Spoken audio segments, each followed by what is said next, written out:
থেকে কি এলো এখানে? তো এই যে প্রায় 1 কেজি পুঁই শাক রয়েছে। আমি একটু মাছের মাথা দিয়ে ছ্যাঁচড়া বানাবো, সেই জন্য এনেছি। এখানে কতটা জানি না, 100 গ্রাম মতো কারি পাতা আছে, আর কারি পাতাটাও কিন্তু বেশ ফ্রেশ।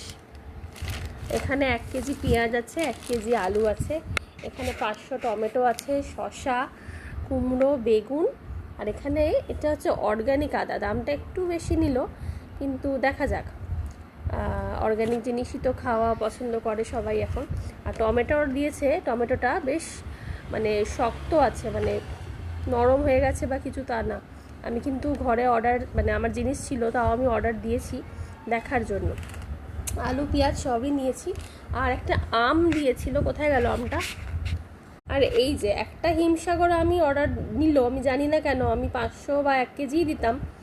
তো আমার ঘরে আম আছে, কিন্তু দেখার জন্য নিলাম কেমন। এই এতগুলো অর্ডারের সাথে একটা আমি অর্ডার নিল। তো এই হলো মোটামুটি আমার আজকের অনলাইন সবজি ফ্লিপকার্ট থেকে, যেটা প্রায় 14 মিনিটে চলে এলো। আমি